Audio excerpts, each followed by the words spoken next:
Welcome to Alyx's world, a safe space for wrestling fans like you.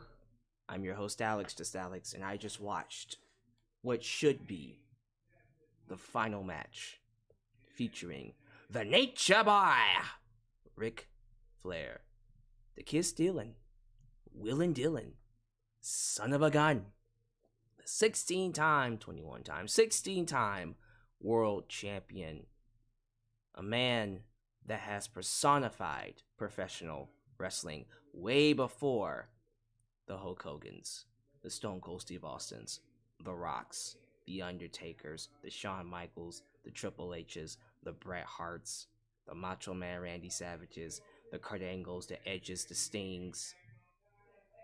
Honestly, some might even say, if there was no Ric Flair, who knows where wrestling might be. But that's neither here or there. I know a lot of people are showering, as they should be, showering Ric Flair with love. Congratulations, Ric Flair, for almost 5 decades. 5 decades of professional wrestling. Thank you so much, Ric Flair, for the memories. Leave the memories alone. And I'm pretty sure people are heralding that match as a legendary match.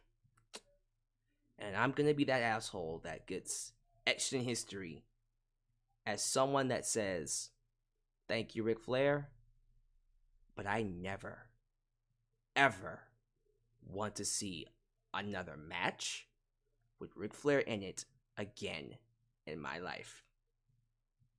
I thought that match, ironically, was one of his worst matches. Now, I don't think anybody cares about the quality of the match. I think what people, at the end of the day, and I'm hoping this is the case, I'm hoping at the end of the day, people appreciate Flair for what he, of course, what he represents, what he was in the past. But most importantly, I think fans who watched the match knew that this wasn't going to be an all-time classic. Unlike his first retirement match. His first retirement match against Shawn Michaels, easily one of the greatest matches in his career. One of the best matches, in my personal opinion, in WrestleMania history. It's a classic match. Nothing was ever going to top that first match. Doesn't matter what he did. And I think he knew that too. This match wasn't about star ratings. This was about closure. Ric Flair did this match because he needed to know if he still had it. He needed to go out knowing, yeah, if I wanted to, I can come back.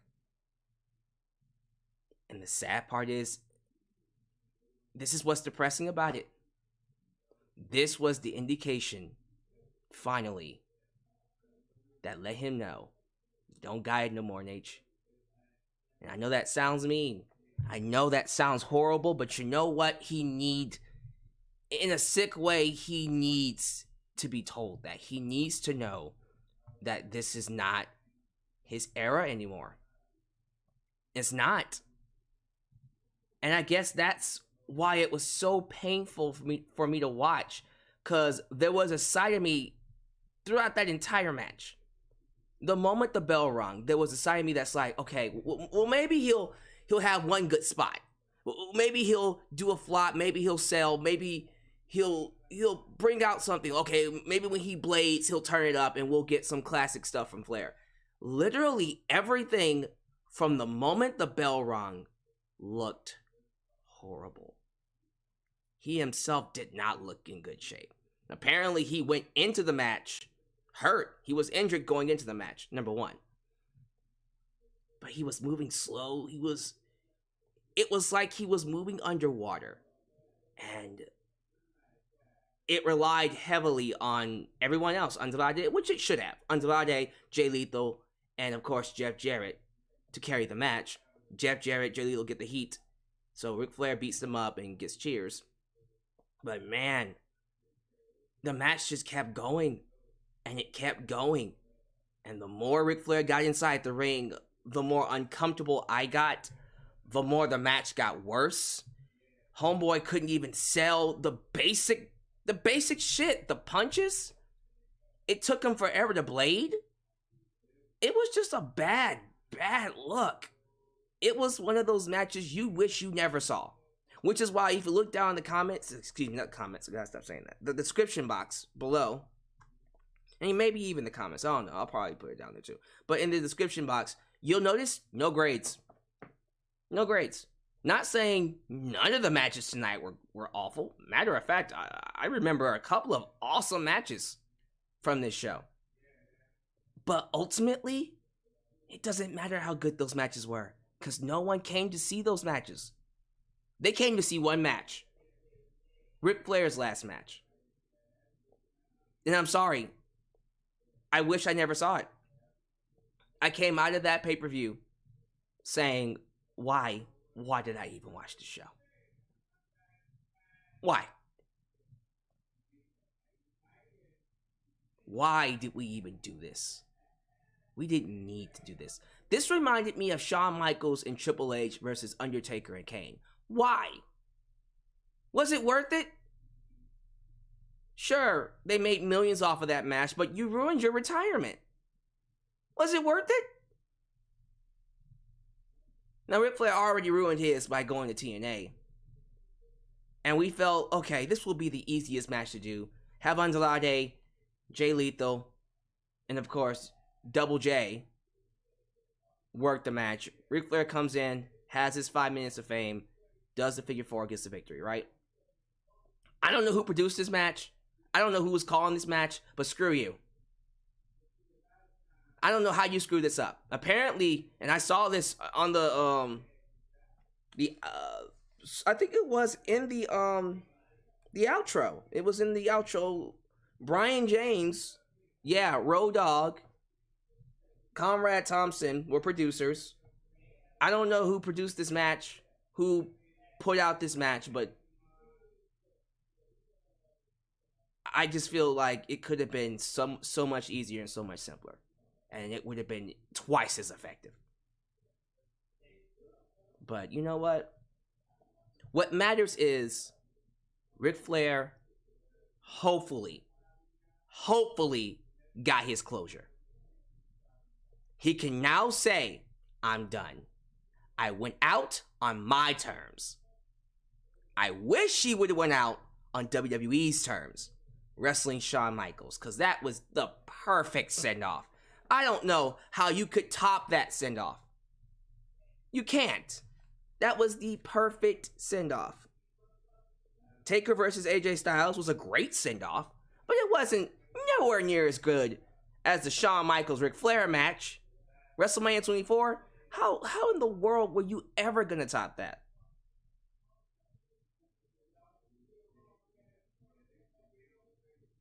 We're going to go into more details about it when I get to the match itself. I am going to review the show. I do want to talk about the other matches because there was some good wrestling on this show. I just think ultimately it doesn't fucking matter. It doesn't matter because the one match that people cared about, this was the selling point of the show. And ultimately people are going to come out of this show thinking that was one of the worst matches I've seen for Ric Flair. So everything else following it, no one's gonna give a damn. But again, that's just me. Ric Flair's one of the greatest of all time. If he's not in your top 10, I will not take your list seriously. I don't give a damn who you are. If you do not have Ric Flair in your top 10, don't even show me your list. I will laugh at it. Sorry. Ric Flair is professional wrestling. There's no one who has more passion and love for this sport than Ric Flair. So I cannot take your list seriously. If you have a top 10 list without Ric Flair, I'm gonna be like, that's your opinion, bro, but I'm not buying. I'm not buying what you're selling. You can hammer him for all the things that he's done, allegations, having 5 wives, getting into it with the IRS, blah, blah, blah, blah, blah. He's not perfect. He's a human being like everyone else. All I know is this wrestling fan would not exist if it wasn't for Ric Flair. So I'm always going to be eternally grateful. So let's get into it. Thank y'all for being here. You could have been anywhere here in the YouTube space. You chose me. I am always appreciative of the fans who watch me. We're going to pay these bills, then we're going to get right to the review. If this is the first time you're watching me, do me a solid favor. Like the video, subscribe, and click that bell to catch all of my content when it comes out. While you're at it, help expand the brand by doing the following things. Join the membership today. Click that join button and get the opportunity to request a video of your choosing, whether it's a live reaction, a hot topic, or a review, past, present, or future. And don't forget to give thanks. Hit that super thanks afterwards if you would like to donate when the stream is done. You can also like me on Facebook, follow me on Twitter at JustAlexCentral. Give me a follow on Instagram, give me a follow on Spotify, but don't forget to give me a follow on TikTok, for I am the tickest of the talkest. Donate using PayPal, Patreon, Cash App, Venmo, and yes, Super Chats are officially on. You can donate at any point in time during the broadcast. To get your thoughts played live on the air, email me at justalexsworld@gmail.com for business inquiries, just to say hi, and get yourself a t-shirt today. Pro Wrestling Tees, get you an old school Deluxe Man t-shirt, get you a new school Alex's World t-shirt, but most importantly, get you a blonde hair, blue eyes, apple pie. My America, cause it's the remix t-shirt made by J Knox and Firestar Heart. All this down below in the description box. And you know what? No witty intro into the sponsorship. Let's just get right to it. Today's sponsor is Audible. Let's get a quick word, and then we'll get to some shoutouts. Today's video is sponsored by Audible. Audible is the leading provider of audiobooks. They have over 180,000 audiobooks to choose from, including books written by wrestling legends like Chris Jericho, Mick Foley, Bryan Danielson, Drew McIntyre, and Jim Ross. Today, if you visit www.audibletrial.com, just Alex, you can get one free audiobook of your choosing. Audible is the best place for audiobooks, and I cannot recommend it enough. In my time, I've listened to Chris Jericho's The Best in the World and Bryan Danielson's Yes books, both narrated by them personally. And here's the best part. Even if your membership wears out or you just aren't satisfied with the product, you can cancel your free trial at any time, and your audiobooks are yours to keep. So again, go to audibletrial.com, just Alex, and begin your journey today.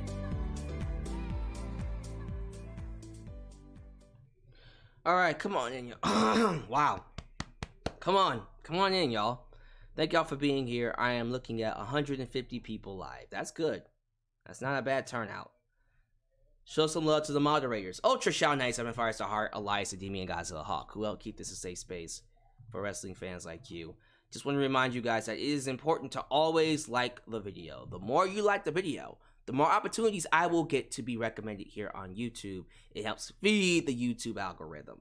So be sure you like, you interact in the live chat, and then also interact in the comments to get this video out. Probably going to get a lot of dislikes for my opinions, but it is what it is. Let's get to the shout outs. Thank you to the following people for being here. We got Sam3, Travis McClellan.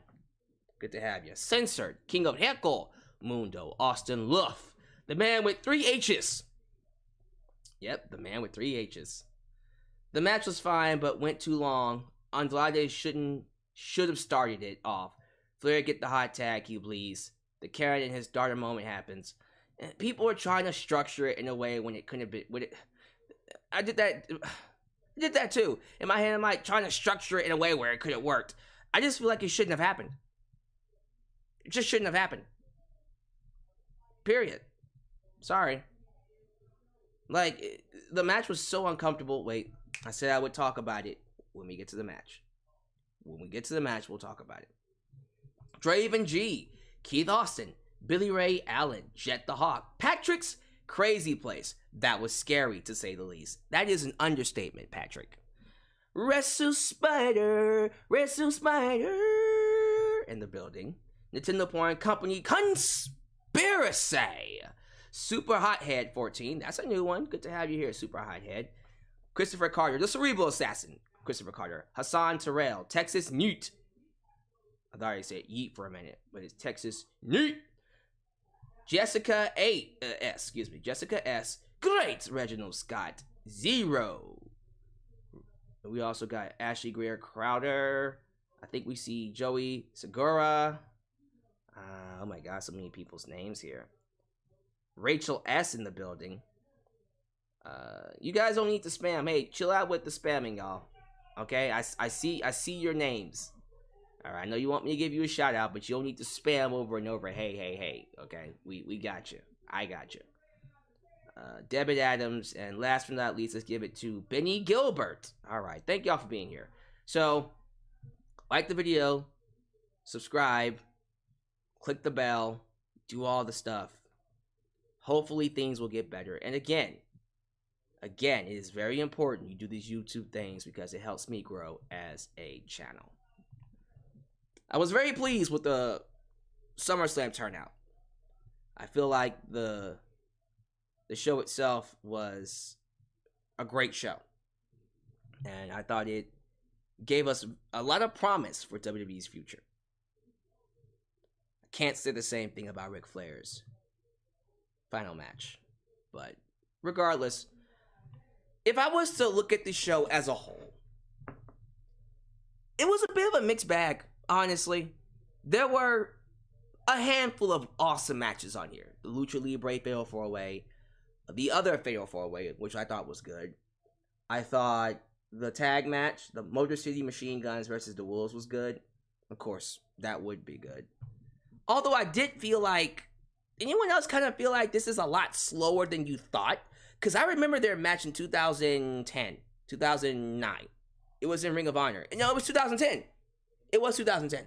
And it was a lot more fast-paced. This one felt slower. Anyone else felt the match drag a lot more than it really should have? I don't know. I don't know what was going on there. They are getting up there, but still, like... I mean... I really enjoyed what Jacob Fatu and Josh Alexander did, but that no contest killed the match. So I wasn't a fan of that. That felt like a road dog call. You know what I mean? Lots of cool faces. We got a lot of legends and superstars of modern day wrestling sending their congratulations, their hearty congratulations to Ric Flair. People like Cody Rhodes, people like Mick Foley, people like The Rock, people like Undertaker was there in attendance. Bret Hart was in attendance. I think we got a video package from so many people sent video packages. I think Kurt Angle sent one. I think I saw one from Nick Aldis, Dixie Carter, JBL, Trish Stratus. It was a lot of people sending their love to Ric Flair. As they should, because he's one of the greatest of all time, if not the greatest. There's a lot of faces on this show. From all sorts of companies. So, the Forbidden Door aspect was nice to see. A little bit of WWE here, a little bit of AEW here, a little bit of New Japan Pro Wrestling here, a little bit of Impact Wrestling here, a little bit of everything. A little bit of everything. AAA, PWG, Progress. You can feel the influence from a lot of wrestling companies together. Just, again, it doesn't matter ultimately at the end because people are going to remember this show for that awful performance at the end. And I'm going to keep calling it awful. And I'll tell you why. I'll tell you why at the end. But I'm not even going to spend too much time talking about the matches. Because ultimately, I just feel like... I feel like when things are said and done... It's just... What matters is... Did Ric Flair get his closure? And I think he did. I think ultimately he got closure. I think ultimately he'll be able to hopefully put it to rest once and for all. Like, really just be done with it. And live the rest of his life in peace. So let's just go match by match, talk about the results. I did not see the New Japan Pro Wrestling Young Lions match during the pre-show. But I did see part of the Bunkhouse Battle Royal where Mace Warner won. We got an appearance from Nick Gage. That's right, GCW influence. That was nice too. Bully Ray was also involved, so that was nice. Again, a little bit of everything here and there. We had James Storm in the match. I think I saw Joey Janela, Effie. Yeah, it was, it had some stars in there. But Mace Warner won the match, so. Ask me who Mace Warner is, and I'll be like, who? So. It was nice to see, oh my God, Tony Schiavone. And was that David Crockett? That was Dave Crockett, right? I'm pretty sure, I'm almost certain that was Dave Crockett on commentary. Apparently that was like the commentary team for like old school Jim Crockett Promotions, right? Again, I'm not gonna sit here and pretend I'm all about the old school, but you can tell there was some love put into this performance. There was some love put into the presentation, which I appreciate. So yeah, David Crockett and Tony Schiavone on commentary was nice. You had some appearances from Tom Phillips. Not Tom Phillips. God damn it. What is his name now? The former Tom Phillips from WWE. He's on commentary here and there too. Yeah, it was a great show. Great showing from the commentary. If anything else. The show itself, I wouldn't call it a great show. It was... Alright, so immediately starting things off, you had Scott D'Amore on commentary. That's Impact Wrestling. And he was there to talk about the Motor City Machine Guns, Chris Sabin and Alex Shelley taking on the Wolves. American Wolves, Eddie Edwards and Davey Richards. I'm not too sure why the American Wolves are all of a sudden a tag team. I thought they weren't getting along, so you'll have to explain that one to me. Kind of weird. But, yeah, they had the match, and again, it was good. I'm not going to sit here and pretend I didn't like the match. I enjoyed it. It's the Motor City Machine Guns. I'm always going to love them. But the problem is, I've seen it before, a lot more fast-paced, and this didn't live up. That's one thing about doing rematches. If you're going to do a rematch, it needs to either be just as good or better. Otherwise, don't fucking do it. Sorry. That's how I feel about it. They've had much better matches than this, but it was still good. And the Motor City Machine Guns do defeat the Wolves. Then we get a grudge match.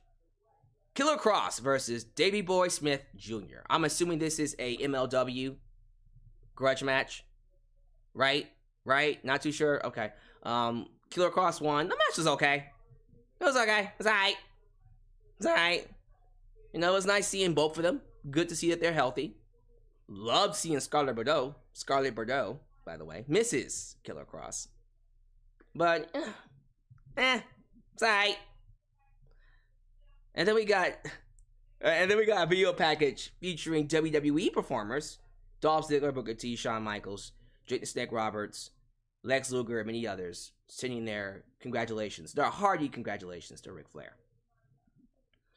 And then we got the first of two Fatal 4-Ways. Jonathan Gresham, that's right. Mr. I'm gonna cuss out Tony Khan and then walk out because I didn't win the ROH World title and didn't main event. That guy versus Alan Angels, Nick Wayne, and Konosuke Takashika. Now, I figured that Jonathan Gresham was gonna try in this one because I had a feeling he was gonna win. Because the winner of this match gets a Progress World title match. And that's what happened. He won. And of course, he came out with the octopus mask. He felt important. That's what it is. He feels like he's the main event player. He wants to feel like he is the guy. So, if Progress is where he's going to feel like the main event player, he's going to feel like the guy, go for it. Maybe Impact Wrestling wants him. Maybe he can be the guy in Impact Wrestling. But it doesn't really matter how he feels about it. He was never going to be the guy in AEW. And if he thought he could be the guy, he needs to get his ego in check. Sorry. Not saying he can't be a top player for either top promotion in the future. It's just his attitude towards Tony Khan just made me look at him in a different light altogether. But okay, you can go be the guy in progress. Enjoy yourself. The match itself was great, though. Really enjoyed the performances from all four men. Alan Angels, of course, number 5 from the Dark Order. Nick Wayne, phenomenal. Every match I've seen with Nick Wayne has been great. And I cannot wait to see what else he has. And, of course, Konosuke Takashika. Konosuke, when they sign him, and they start pushing him as a main event player, he is going to blow up. AEW, by the way, when they sign him. Nick Aldis is on commentary next for the Legacy tag match. I think it's Ricky Morton and Kerry Morton. I don't know if they're calling themselves Midnight Express, but Ricky and Kerry Morton taking on Brian Pillman Jr. and Brock Anderson, sons of the Four Horsemen. The Four Horsemen being Arn Anderson and Brian Pillman Sr. You know, nostalgia match. Fun little match. Harmless. And then, of course, Brian Pillman Jr. and Brock Anderson win. Because why not? They're the young team. I'm very curious to see if this bleeds over into AEW. Because I'm not feeling the Varsity Blondes. But I might get behind Brian Pillman Jr. and Brock Anderson. That I might get behind, especially if Arn Anderson is involved. What is easily the best match of the night was that Fatal 4-Way Luchador AAA attraction match. Phoenix, Bandito, Laredo Kid, and who was the? Is it Toros? Who was the big guy again? See, now I gotta look it up. I think I said it right. Toros. Fatal 4-Way. Okay, match was phenomenal. If you are a fan of Lucha Underground, Lucha Libre, AAA, it had everything. It was all of that in the bag of chips. Nothing came close. Nothing came close. High-flying action, lots of Hurricane Ranas and awesome spots, dives to the outside, corkscrews, 450s, 360s, moonsaults, all of it. Counters after counters after counters. But the Toros, I was right. He had a very nice hybrid style of powerhouse wrestling and luchador wrestling. Lots of hybrid stuff featuring him and, of course, Bandito, who's phenomenal. But, of course, Phoenix wins because I think he's going to get a title match, a title shot in the future. So look forward to that. Tom Phillips. Let me get his real name. Is it Hannafan? Tom Hannafan, right? Hannafan. Tom came out to do commentary for the Impact World Championship match. Josh Alexander versus Jacob Fatu. The match was going so well. The match was amazing. Let me tell you something. The match was the shiznit, okay? I was feeling Jacob Fatu. This man was popping me every 5 seconds. He was awesome. He was the shit. He was great. The more he wrestled, the more I became a fan and made me question why they took the belt off of him. No offense to Alex Hammerstone, but I watched Jacob Fatu and I go, why would he not be your world champion? Explain that one to me. How is Jacob Fatu not your world champion? There isn't a single person, I guarantee you, on that MLW roster that's any better than Jacob Fatu. He is amazing. Amazing. So the match was going on, and I'm thinking, shit, this might steal the show. This is going to be the best match of the night, and then it ends to a no contest. It ends in a no contest with Matt Cardona. That's right, Matt Cardona, Zack Ryder, who was injured, but now he seems to be 100%. He heals up really quickly. Didn't he, get hurt and... I swear to God, he literally just got hurt. Didn't he just get hurt? Okay, well, he's back to 100% already. Taking bumps. Well, he's back. He interfered and... Well, no, it wasn't just him. It was him and, What? Was it Brian Myers? It wasn't. No, it was, what's that lawyer's name? Mark Sterling. It was Mark Sterling, Matt Cardona and Brian Myers. Oh, shoot. Mark Sterling is what? Matt Cardona and Brian Myers. Oh, Lord. I didn't think Mark Sterling was going to have that much of an influence. But all right, they interfere. And then, as you know, if you saw it, it upset a certain legend when that happened. So Jacob Fatu beats up Brian Myers. And then Matt Cardona's all like, no, brother! No, brother! Oh, brother! Then DDP gets inside the ring. Sell high five. Bang! Hits him with the diamond cutter. The crowd lost their shit. This crowd was quiet for a majority of the show. They got hyped for the Lucha Libre Fatal 4-Way. They were excited about DDP and the diamond cutter. And I think they were somewhat interested in the legacy match, because that featured Ricky Morton and Kerry Morton. But other than that, they were quiet throughout the majority of the show. A lot of them are old school wrestling fans, so it made sense. But still, that diamond cutter got a massive pop, though. That diamond cutter was the shit. I love the diamond cutter spot. Next up is the Briscoes versus the Von Erichs. Yes, it's basically what you thought it would be. The Von Erichs are basically a throwback to the Von Erichs. But the Briscoes would win because it's the Briscoes. The Knockouts Championship match. Triple threat. So, let me just talk about this really quickly. Jordynne Grace took on Deonna Purrazzo and Rachael Ellering in the triple threat. Within literally the first minute, Jordynne Grace tries to do a back roll on Rachael Ellering and ends up rolling across her ankle and basically sprains it. I thought she broke her ankle at first, and they were going to take her out of the match. But Rachel's all like, I can finish the match. She tried to... Okay, how about this? She definitely finished the match. She tried to do it in the smoothest way possible, but let's just call it like it is. This match, oof. You can tell they were working with a hurt person. Deonna Purrazzo and Jordynne Grace did the best they could to work around Rachael Ellering. She was hurt. I don't know why they let her continue, but whatever. Based off of the final match, this isn't even the most offensive thing. So, she tried her best to work during it. She got through it. You know what I mean? She got through it. So I can't really be mad at her for finishing the match. They hired her to do a job. She wanted to finish it. So, there you go. She finished the match. It was dope. And Jordynne Grace retained. She retained. Cool. Cool with me. I got nothing else to really say about this match. I got nothing else to really say. So before we get to the final match, let me play this super chat here. Oh, it's not a super chat.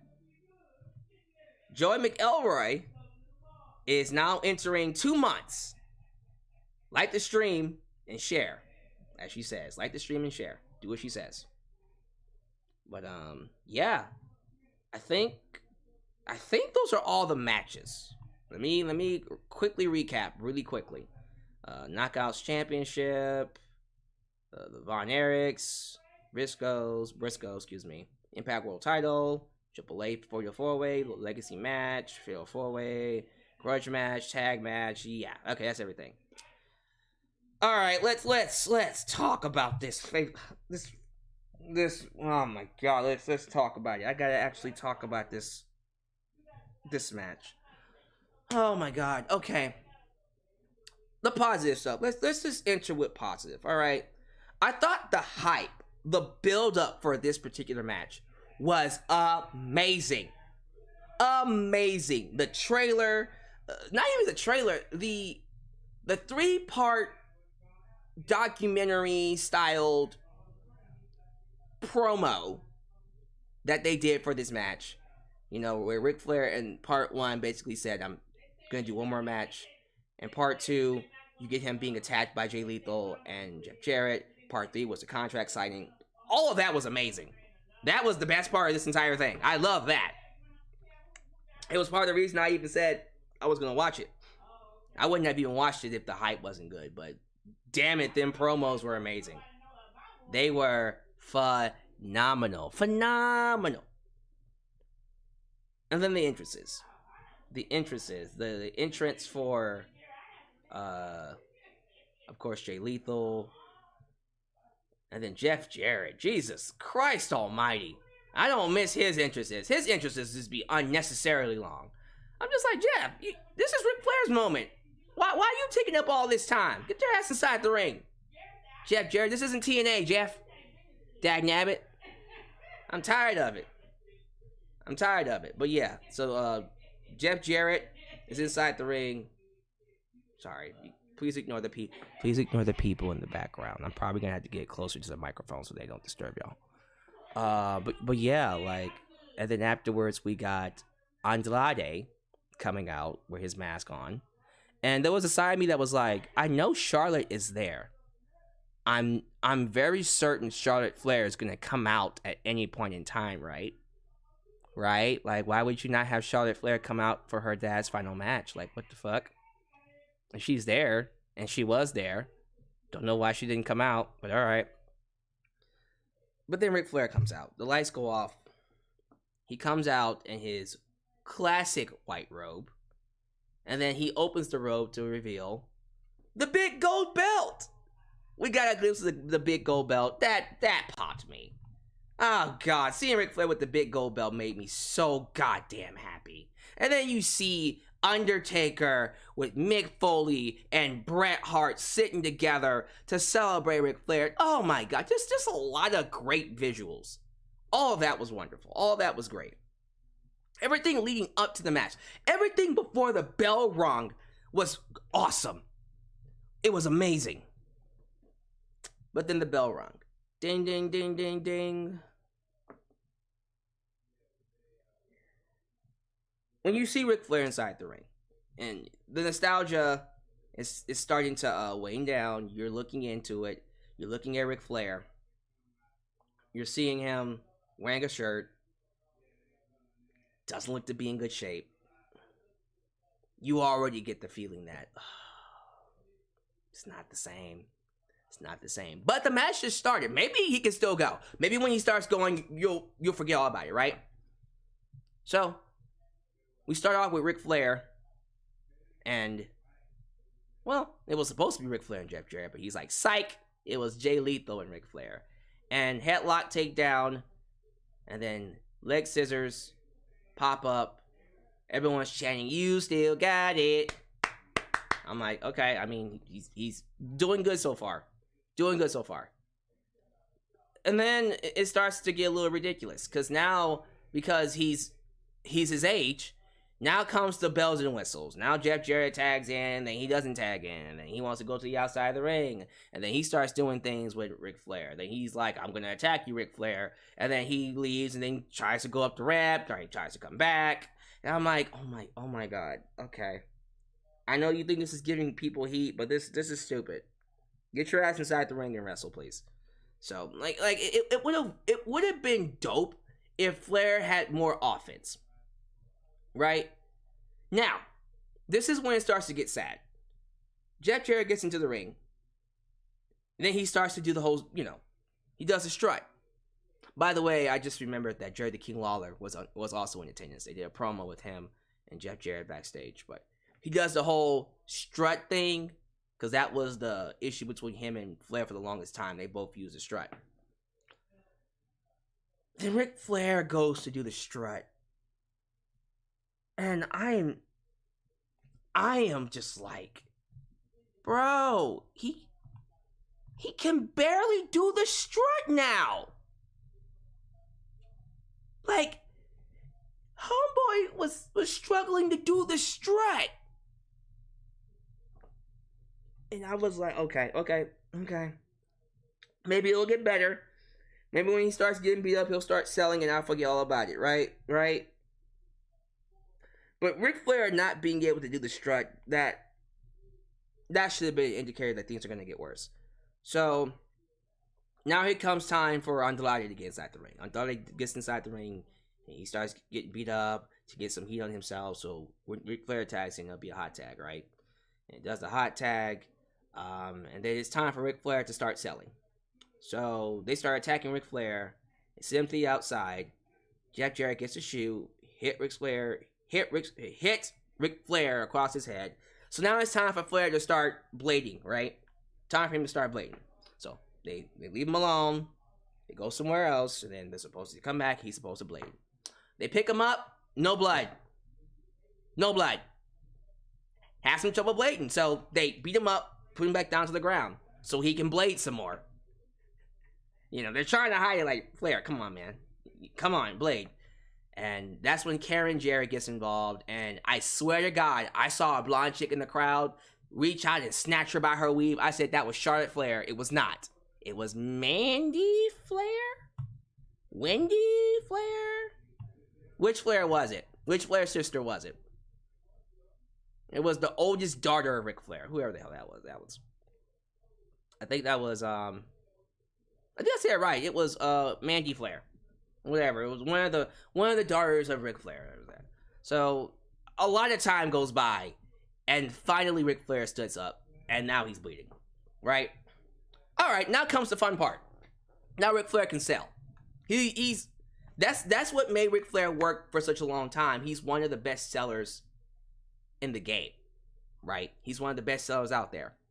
So now we start seeing Jeff Jarrett and Jay Lethal beat him up. They throw their punches, and Ric Flair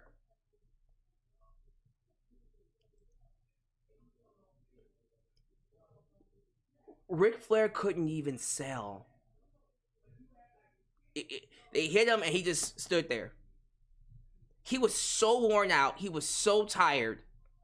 He couldn't even sell. They hit him. He would just stand there. Jeff Jarrett tried to put him on the top rope. He couldn't even get himself on the top rope. They had to abandon the spot altogether. It was really, really bad.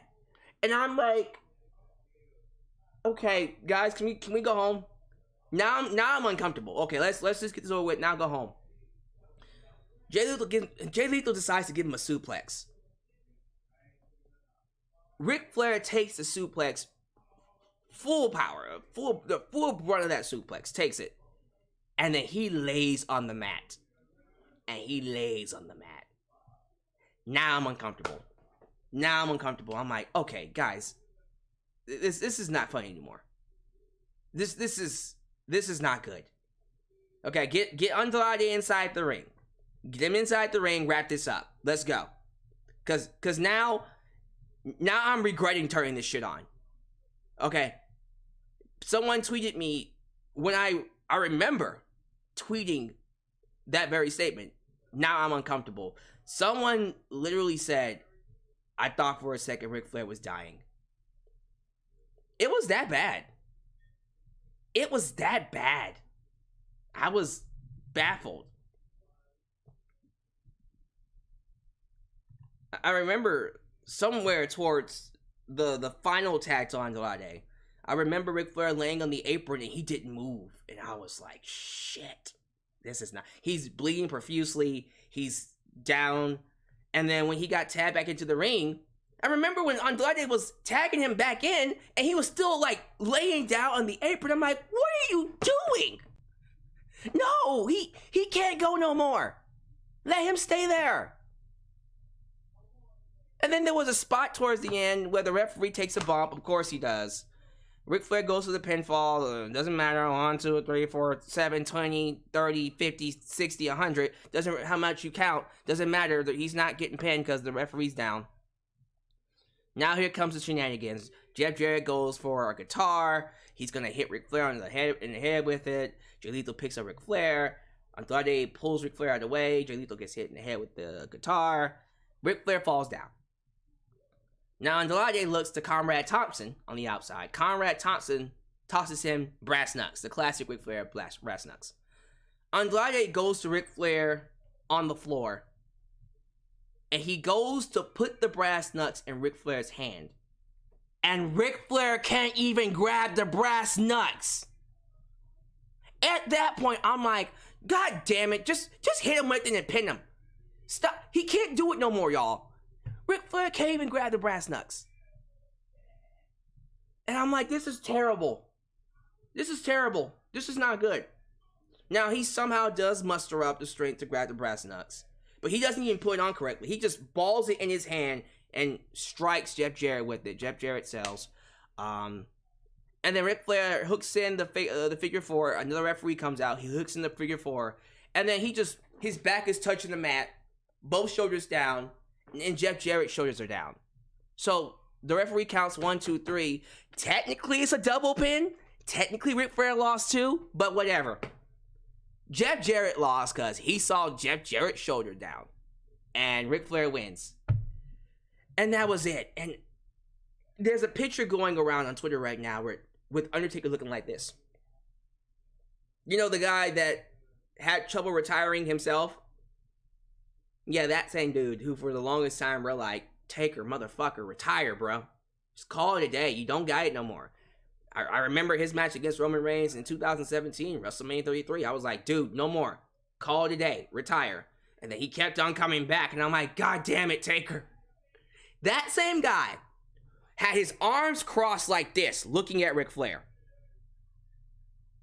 It was that bad. It was garbage. The worst match. One of the worst matches I've seen Ric Flair have.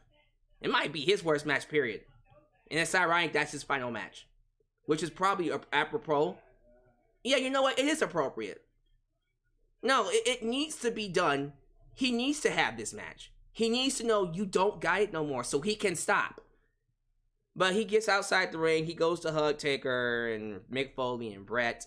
And there's a side of me that's like, when Taker is talking to Ric Flair, he's like, hey, congratulations, but don't ever do that shit again. You know? Like, come on, man. The promo he cut afterward was the promo he cut afterwards was nice. I thought the promo was heartfelt. It felt genuine. Yeah, he thanked the fans. He said that was his last match. And then he says, I'm going downtown to party with Kid Rock. What? Take your ass home.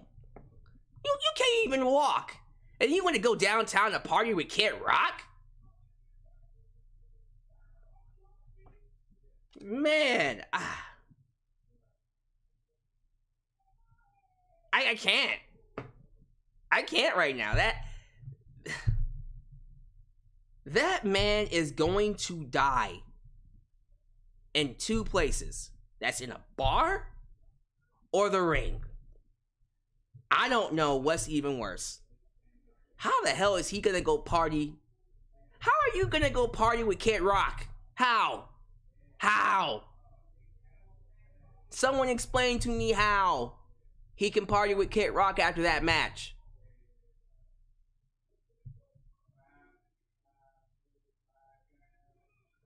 Look, that was a show. Again, I'm pretty sure some of you will say it was a good show overall. Me personally, the main attraction match didn't deliver, so it doesn't matter what happened before.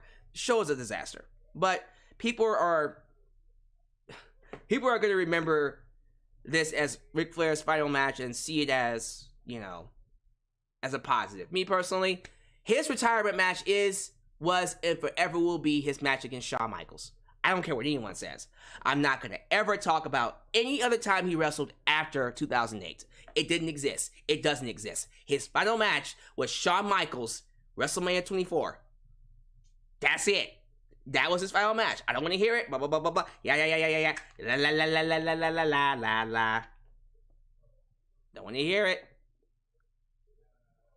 His final match was with Ric Flair. His final match was with Shawn Michaels at WrestleMania 24. Okay? I'm not trying to hear it. Okay? Let this be a lesson to some of you legends out there. Not everyone is Sting. Okay? I know Sting's out there still having amazing matches. He has great talent to work with, but still, he's still out there performing. And I heard he wanted to do, I heard Ric Flair wanted to jump off the top rope. I'm happy Charlotte Flair said absolutely not. The fuck out of here. You want to jump off the top rope? Absolutely not. The fuck is your problem?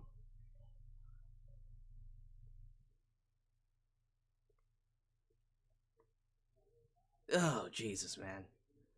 People are going to praise the match. People are going to say it was all worth it because he got his closure. I'm sorry. I'll be that guy. I'm pretty sure the dislikes are going to hit me. I thought the match was horrible. I thought it was actually it was a knock on his legacy. I thought it actually hurt his legacy. But it needed to happen. It needed to happen. He needed to have that terrible match so he can be done. Because I'm scared. Here's what I'm scared of. What if that match is awesome? What if he did go out there and have an excellent match? And showed the world that he could still do it. He would still be wrestling. So I'm glad he had a bad match so he could stop. Okay? Sorry. It was time to stop. No more.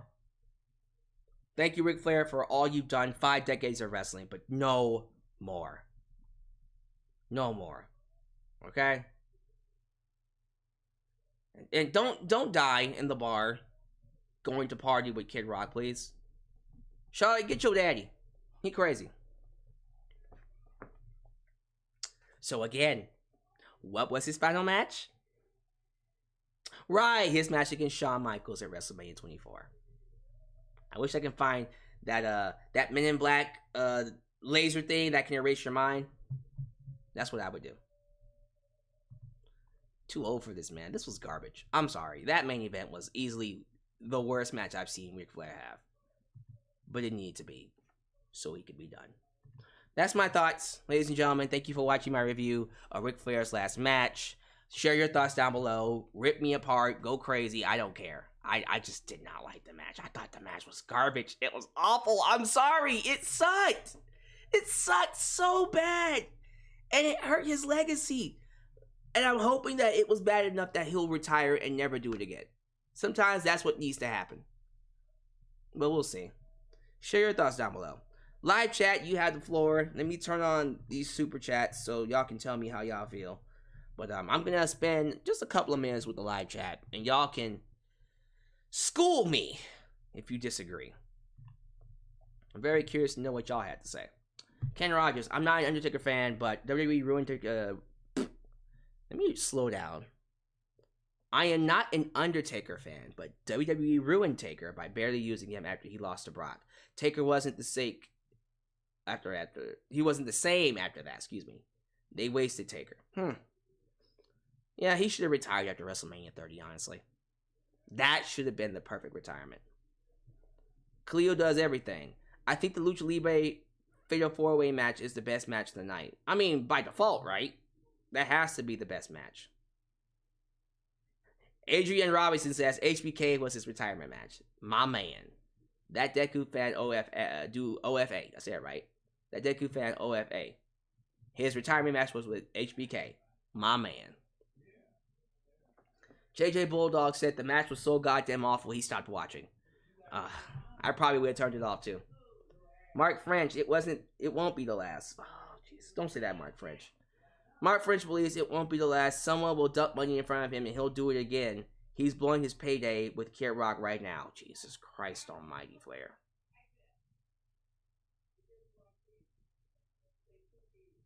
Oh my goodness. Hassan Terrell. Welcome, man. Welcome, welcome. He says, I could. I could what? You could what?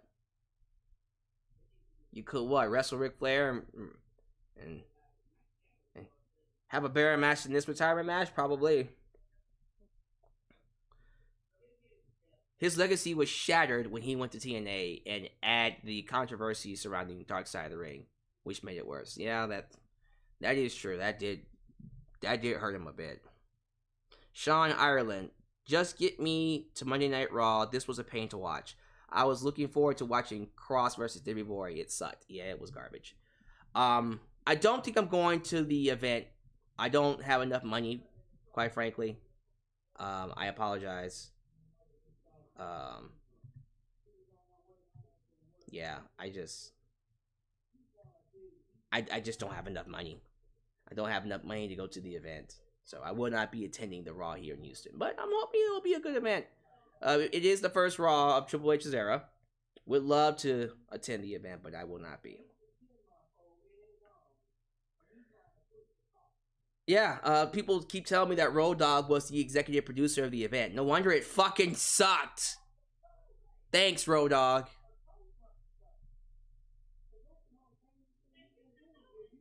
So if Road Dogg produced that match, I hope no one ever hires him. That was god awful. Firestar Heart says, I was like, don't die, Rick. His best last match will forever be against Shawn Michaels. Of course. Mark French, I hate you for saying this, but you're probably right.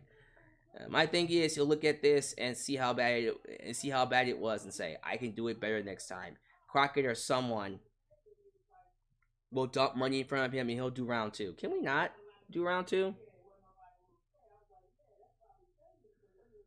Someone say oh, wow. Okay. Well, I'm gonna let that super chat play, because I wouldn't be surprised. It looked really, really bad. HBK Tokyo says Road Dogg is to blame. Of course. Of course he is. I blame Road Dogg for everything. Everything's Road Dogg's fault. You know? Let's see here.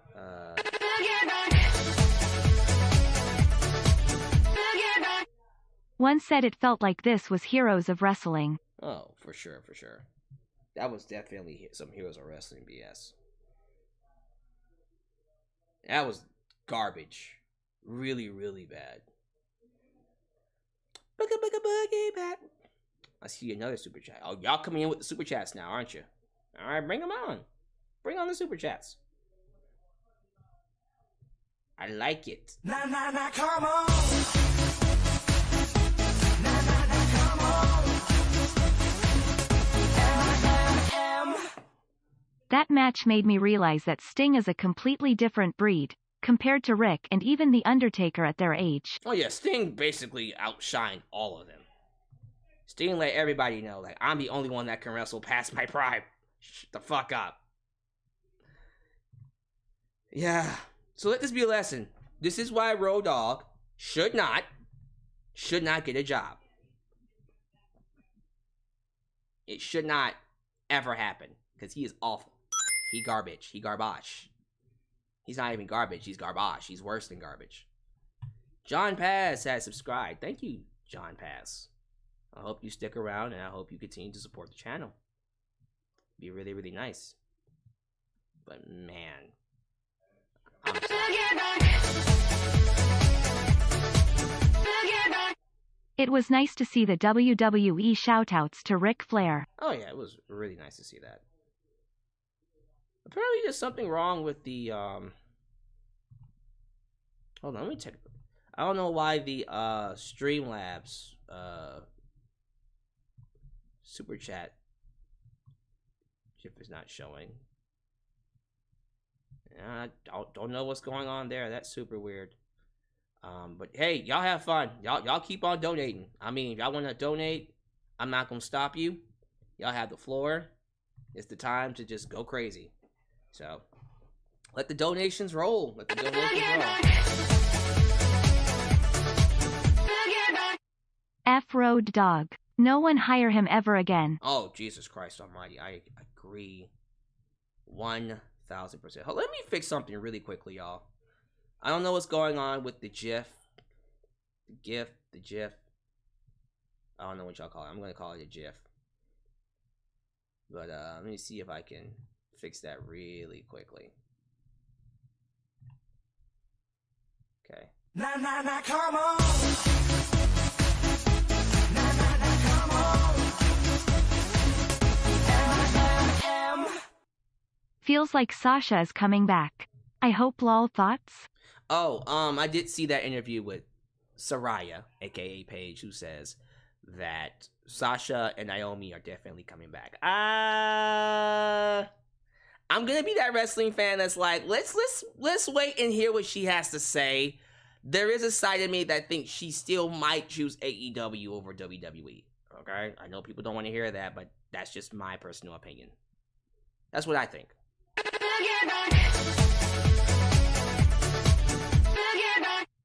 Saw you liked Jacob Fatu. HHH needs to sign him. Oh yeah, Jacob Fatu is really, really dope. I was losing my mind at how good he was. I was like, this guy's amazing. What the fuck? What the hell? Come on now. Like, how is he not the world champion anymore? How did they? And no offense to Alex Hammerstone, whatever the hell his name is. No offense to him. It was just one of those things where even I was just like, Jacob Fatu is on a completely different level than anyone else in MLW. Like, I love Killer Cross. And even I was more impressed with Jacob Fatu than Killer Cross. That says a lot.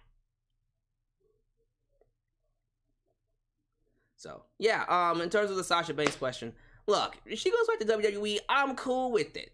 I don't care. Because to me, it's like, it's just changing the channel. You know what I mean? Alright, alright. So, if she's not going to be on Raw, I'll watch her in AEW, and it will be on TBS show. Or she'll be on Fox.